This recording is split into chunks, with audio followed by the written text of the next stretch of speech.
बिस्मिल्लाहिर्रहमानिर्रहीम। आज हमने जो टॉपिक डिस्कस करना है इसका नाम है comparison between prokaryotic and eukaryotic cell. Prokaryotic cell का हमने यूकैरियोटिक सेल से मुआवजा करना है। एमडी कैट पॉइंट ऑफ व्यू से ये इंतहाई इम्पोर्टेंट टॉपिक है। हर साल एक या दो एमसीक्यू इसमें से लाजमी आता होता है।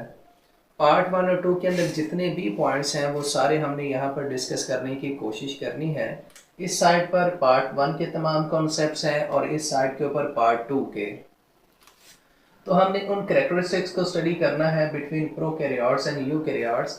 अगर हम बात करें फर्स्ट कैरेक्टर राइबोसोम की, ये प्रोकैरियोट में 70s हैं और यूकैरियोट में 80s। एस यहाँ पर राइबोसोम का मेजरिंग यूनिट है जिसे स्वेटबर्ग कहते हैं। उसके बाद अगर सेंट्रियोल की बात करें, प्रोकैरियोट में सेंट्रियोल नहीं होते जबकि यूकैरियोट में पाए जाते हैं।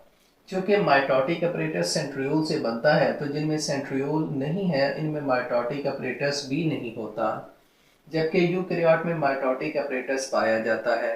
अगर साइटोस्केलेटन की बात करें, ये प्रोकैरियोट में नहीं होता जबकि यूकैरियोट के अंदर ये पाया जाता है। फ्लैजेला प्रोकैरियोट और यूकैरियोट दोनों में पाए जाते हैं, लेकिन कंपोजिशन के अंदर थोड़ा सा डिफरेंस है। जो हमारे पास प्रोकैरियोटिक फ्लैजेला है ये फ्लैजेलन प्रोटीन से बनेगा और यूकैरियोटिक फ्लैजेला ट्यूबुलिन प्रोटीन से बनेगा। सेल वॉल प्रोकैरियोट की पेप्टिडोग्लाइकेन से मिलकर बनेगी और यूकैरियोट की काइटिन या सेलुलोज से मिलकर बनेगी। अगर सेल डिवीजन की बात करें तो प्रोकैरियोट बाइनरी फिशन के जरिए डिवाइड करते हैं और यूकैरियोट माइटोसिस के जरिए डिवाइड करेंगे। मेम्ब्रेन के अंदर अगर कोलेस्ट्रॉल की बात करें तो प्रोकैरियोट के अंदर कोलेस्ट्रॉल नहीं होता और यूकैरियोट की मेम्ब्रेन के अंदर कोलेस्ट्रॉल पाया जाता है। मेसोसोम प्रोकैरियोट के अंदर पाए जाते हैं जबकि यूकैरियोट के अंदर नहीं पाए जाते। ये वो साइट होती है जिसे सेल डिवाइड करता है या रेस्पिरेटरी एक्टिविटी यहाँ पर होती है।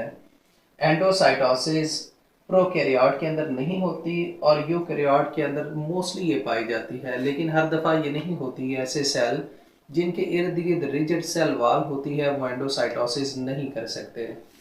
उसके बाद अगर हम पार्ट 2 के कॉन्सेप्ट की बात करें तो इनमें फर्स्ट हमने देखना है nucleus and membrane bounded organelles. Prokaryote के अंदर नहीं पाई जाती जबकि यूकैरियोट के अंदर न्यूक्लियस और मेम्ब्रेन बाउंडेड ऑर्गेनेलीज पाई जाती हैं। डीएनए की बात करें तो प्रोकैरियोट में सर्कुलर डीएनए होता है और यूकैरियोट में लीनियर डीएनए होता है।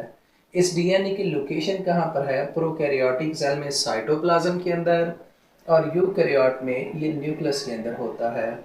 क्रोमोसोम प्रोकैरियोट में नहीं पाए जाते जबकि यूकैरियोट के अंदर पाए जाते हैं।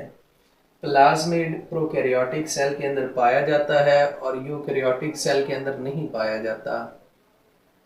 उसके बाद साइट ऑफ रेप्लिकेशन की बात करें तो इसमें यह साइटोप्लाज्म के अंदर होता है और यहाँ पर न्यूक्लियस, माइटोकॉन्ड्रिया, क्लोरोप्लास्ट डीएनए यहाँ पर रेप्लिकेट करेगा। ओकाज़ाकी फ्रेगमेंट प्रोकैरियोट में 1000 से 2000 न्यूक्लियोटाइड पर मुश्तमिल है और अगर यूकैरियोटिक सेल की बात करें तो इनमें 100 से 200 न्यूक्लियोटाइड।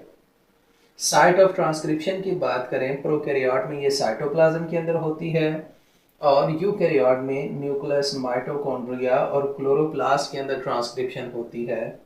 आरएनए पॉलीमरेजेस की बात करें तो प्रोकैरियोट में एक ही टाइप का आरएनए पॉलीमरेज पाया जाता है जबकि यूकैरियोट में आरएनए पॉलीमरेज 1, 2 और 3 ये तीनों पाए जाते हैं। तो डियर स्टूडेंट्स, ये हमारा टॉपिक था comparison between prokaryotic and eukaryotic cell.